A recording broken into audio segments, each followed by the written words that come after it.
எறும்புனால ஒரு கிராமமே அழிஞ்சு போயிட்டு இருக்கு அப்படின்னு உனக்கு நம்ப முடியுதா? நிறைய பேர் தெரிஞ்சிருக்க வாய்ப்பு இருக்கு இந்த கிராமம். ஆனால் 3 வருஷமா இந்த கிராமத்தில் வந்து இந்த பிரச்சனை ஓடிட்டு இருக்கு. அதுவும் பார்த்தீங்கன்னா அந்த எறும்பை பற்றி சொல்லும்போது ரொம்ப மோசமாக இருக்குது அந்த எறும்பு வந்து வெயில் டைமில் வந்து அதிகமாக வர்றது கிடையாது. இந்த மாதிரியான கரெக்டாக 5 மணி அந்த டைம் ஆச்சுன்னா எறும்புகள் வந்து அப்படியே கச்சன்னு வந்துச்சுன்னா இவங்கெல்லாம் வந்து இந்த கிராம பகுதியின் மக்கள் வந்து அதிகமாக செருப்பு போட மாட்டாங்க. செருப்பு போடாமல் நாங்கள் நடக்கும்போது எங்களுடைய கால் வந்து அந்த எறும்பு மேலே மிதிக்கும் போது அந்த எறும்பில் வந்து ஒரு தண்ணி மாதிரி இருக்கும். அது எங்கள் காலில் பட்டுச்சுன்னா அந்த பகுதி அப்படியே தீப்பட்டு வெந்த எப்படி ஆயிருமோ அந்த மாதிரி வெந்து வந்து காலை கழுண்டு போயிடுச்சு ஒருத்தருக்கு அப்படின்னு வந்து வரும்போது ஒருத்தர் பேசியிருக்கிறாரு. அது மட்டும் கிடையாது, ஆடுகளை வந்து இங்கே மேய்க்கக்கூடிய நேரத்தில் ஆடுகள் குட்டி போட்டாலும் சரி, பெரிய ஆடுகளாலும் சரி, அதோடைய கண்ணுகளையும் அதோடைய பின்பகுதியையும் வந்து அது கடிச்சு சாப்பிட்டு கொன்றுது அப்படிங்கிற மாதிரி சொல்கிறாங்க. நிறைய கோழிகளை வந்து முடமாக்கிறது மட்டும் இல்லாமல் இப்போ நம்ம இருக்கக்கூடிய பகுதியிலேருந்து அப்படி திருப்பேன். சரி, இப்போ நேராக நீங்கள் பார்க்கக்கூடிய அந்த பகுதி பார்த்தீங்கன்னா நேராக உள்ள வந்து வனத்துறைக்கு உட்பட்ட பகுதி. அந்த பகுதியில் என்ன சொல்கிறாங்கன்னா, நாங்கள் ஒரு 3-4 வருஷத்துக்கு முன்னாடி நிறைய பாம்புகளையும் முயல்களையும் பார்த்தோம். இந்த எறும்பு அதிகமானதுக்கப்புறம் முயல்கள் ஒன்றுமே கிடையாது. எங்கள் முன்னாடி நிறைய முயல் செத்து கிடக்கு நான் பார்த்துருக்கோம். பெரிய பெரிய மலைப்பாம்புகளை கூட வந்து அந்த எறும்புகள் வந்து கொன்றுச்சு. காட்டு எருமைகள் 1 டன் 1 டன் இருக்கக்கூடிய காட்டு எருமைகளையும் கூட இந்த எறும்பு வந்து ஒரு கை பார்த்துருச்சு அப்படின்னு சொல்கிறாங்க. அப்படி என்ன உங்களுக்கு பாதிப்பு இருக்குது அப்படிங்கிறது வந்து அவங்களாலேயே நம்ம கேட்டு தெரிஞ்சுக்கோ. அது மட்டும் கிடையாதுங்க, இந்த பகுதியிலேருந்து நிறையா பேர் வீட்டை காலி பண்ணி போயிட்டாங்க. இப்போ நம்ம பார்த்துட்டு கூடிய வீடும் கூட வந்து ஆள் இல்லை. அதே மாதிரி அப்படி திருப்புவார் பாருங்க, அந்த சைடு பாருங்க, அந்த பட்டி மாதிரி போட்டிருப்பாங்க. அது எல்லாமே வந்து ஒவ்வொரு வீடுகளும் விவசாயம் பண்ணிட்டு இருக்கக்கூடிய இடங்களும் தான். எல்லாருமே வந்து அந்த பகுதியில் விட்டு காலி பண்ணி அவங்களுடைய வேறு ஏதாவது வந்து வருமானத்தை தேடியும் அல்லது வந்து வேறு ஏதாவது வந்து பொழப்பு நடத்திக்கலாம் அப்படின்னு ஒவ்வொரு ஊராக அவங்களோட பயணத்தை வந்து தொடர்ந்துட்டு இருக்கிறாங்க. ரொம்ப வருத்தத்துக்குரிய ஒரு சங்கடமான ஒரு விஷயந்தான் இப்போ நம்ம இதை சொல்லக்கூடியது. இருந்தாலுமே இவங்களுடைய வாழ்க்கை எந்த அளவுக்கு கஷ்டமாக இருக்குது, எந்த அளவுக்கு பாதிப்பு அடைகிறாங்கிறத நம்ம வீடியோக்குள்ளே பார்ப்போம். வீடியோவை ஸ்கிப் பண்ண பாருங்கள். இது போன்ற சுவாரஸ்யமானவும் அதிசயமாக இருக்கக்கூடிய பல வீடியோக்கள் வந்து உங்களுக்கு வந்து வர காத்துட்ருக்கு. இதெல்லாம் நீங்கள் பார்க்கணும். ஆடுலேருந்து கோழிலேருந்து வன விலங்குகள்லேருந்து மனுஷன்லேருந்து 50 பேர்த்துக்குமே பாதிப்பு. இந்த ஆட்டுக்குட்டி கோழியெல்லாம் பாவம், அதெல்லாம் வாயிலாம் செய்வங்க, 2 கால் பட்ட சிவந்தா அதுவும் அதெல்லாம் பயங்கரமானது. கண்ணை பிடுங்குது. பொம்பளை பிள்ளை இருந்துட்டு போகிறாங்க எல்லாம் அந்தந்த கூலிங்கான இடம், இந்த இடம், இந்த கண்ணு, இதை பூரா மேய்ஞ்சி எடுத்துருது ஃபர்ஸ்ட். ஆமா, அது நைட்ல தூங்க போறப்ப அதுக்கு பாதுகாப்பு பண்ணாதே நமக்கு விடியால கோழி குஞ்சு. என்ன பாதுகாப்பு பண்ணுவீங்க? பாதுகாப்புனாக்க இந்த பால்டர் டெஸ்ட் அது இதுன்னு வாரத்துல ஒரு 2 கிலோ 3 கிலோ வாங்கியாந்து அது அந்த அளவுக்கு மட்டும் தான் போட முடியும். எல்லா இடத்துக்கும் நம்ம போட முடியாது. 3 வருஷமா தான் இந்த பிரச்சனை. 3 வருஷமா தான் இந்த பிரச்சனை. அதுக்கு முன்னாடி எல்லாம் இல்லவே இல்லை சார். நல்லா நீ படுத்து உருளலாம் பெறலாம், எங்க வேணாலும் போகலாம் வரலாம். இந்த பக்கம் தான் சார் ஆரம்பிச்சது ஃபர்ஸ்ட். இந்த பக்கம் ஆரம்பிச்சு அப்படியே ஏறி இப்ப இந்த பக்கம் வந்துருச்சு. அப்ப இங்க இருந்து நாங்க கூலி தொழிலாளியா இருக்கிற நாங்க நேர போய் அங்க போய் இந்த எறும்பு பாதிப்பு ஓவரா இருக்கனால அங்க வேலைக்கே போறது இல்லை. ஆட்டுக்குட்டியெல்லாம் கண்ணுகளை பிடுங்குது. மாடு கண்டு ஓட்டாக்கா அந்த கண்ணுட்டிய காலியை பண்ணிவிடுது. அந்த கண்ணத்தை முதல்ல காலி வேணுது, வேற எதையும் காலி வேணுது இல்ல. கண்ணை சாப்பிட்டுருது. கண்ணை சாப்பிட்டது வரல. அப்ப கண்ணு சாப்பிட்டாத்தான் குளோஸ் ஆகி போயிடல. ஆடு மாடு அனைத்துமே காலி ஆகி போகுது. எத்தனை வருஷமா இந்த பிரச்சனை இருக்கு உங்களுக்கு? இந்த 3 வருஷமா இருக்குது சார். 3 வருஷமா இந்த பிரச்சனை இருக்கு.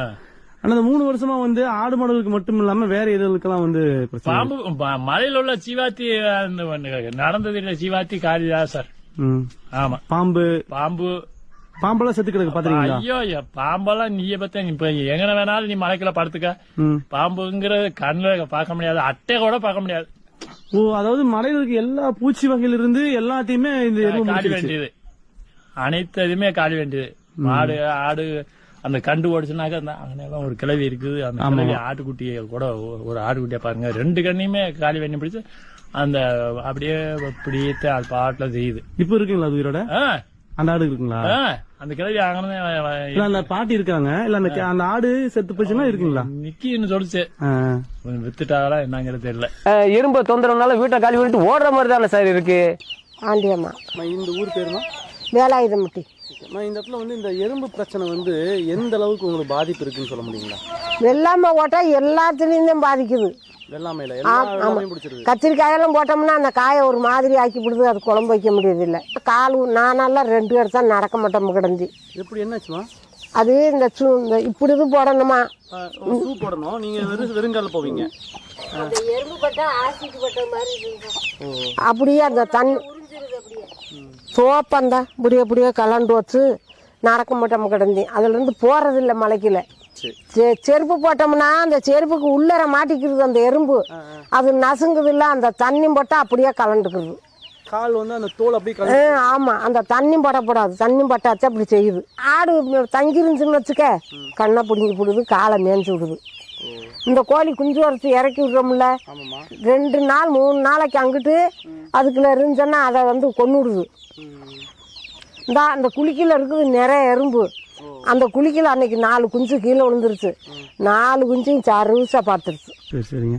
குட்டியை போடுச்சுனாக்கா நம்ம இருந்தாத்தேன் அதை காப்பாற்ற முடியும், ஆள் இல்லைனாக்கா காலிதான். கோழி குஞ்சு வடிச்சு ஒரு 4 நாளைக்கு இறக்கி விட்டோம்னு 10 குஞ்சு வடிச்சுன்னா 4 நாளில் பூராங்க அந்த காலை பூரா புண்ணாக்கி போடுது, அப்படியே பூரா செத்து போகுது. ஐயா, இப்ப இந்த கிராமத்துல வந்து நிறைய பேர் காலி பண்ணிட்டு போறாங்க இந்த எறும்புனால, இங்க இருந்து உண்மைங்களா? ஏரியாவுக்குமே பயந்துருச்சு. இதுக்கு அந்த பக்கம் ஒத்த கடையில இருந்து வடக்க அந்த ஊர்ல பயங்கரன்னே. இப்ப வரைக்கும் அதிகமான பாதிப்பு எந்த ஊர்ல இருக்குங்க? நம்ம ஏரியாவுல இப்படித்தான் சார் தெரியுது. ஆனா ஆடு குட்டி மாடு கண்டு ஓட்டாக்க காலி பண்ணிவிடும் ஆள் இல்லைன்னா. பாத்தீங்கன்னா மக்களே, வீடு எவ்வளவு அழகா இருக்குல்ல, ஆனா இந்த வீட்டுல யாருமே இல்லை, காலி பண்ணிட்டு போயிட்டாங்க. காரணம் அந்த எறும்போட பிரச்சனை.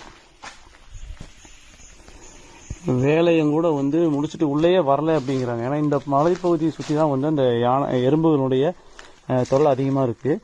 கொஞ்சம் நேரம் ஆச்சுன்னா எறும்புகள் அப்படியே வந்து நிற்க அப்படியே ஏறுனாங்க பாருங்க. இந்த எறும்பு கூட்டத்துக்கு மத்தியில் தான் இப்போ நம்ம நின்றுட்டு இருக்கோம்.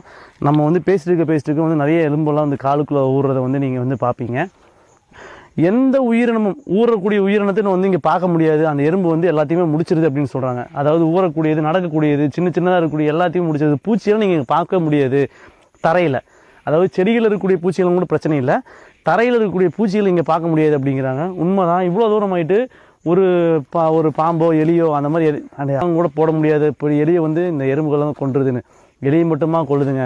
எக்கச்சக்கமான உயிரினங்கள் வந்து இந்த பகுதியில் வந்து எல்லாமே இந்த எறும்புனால் வந்து செத்துருக்கு. இங்கேருந்து விடைபெறக்கூடிய நேரம் வந்துருச்சு, இருட்டாயிருச்சு, மழையும் வரப்போகுது. இப்போ நம்ம இங்கேருந்து கிளம்புறோம். நன்றி, பை பாய்.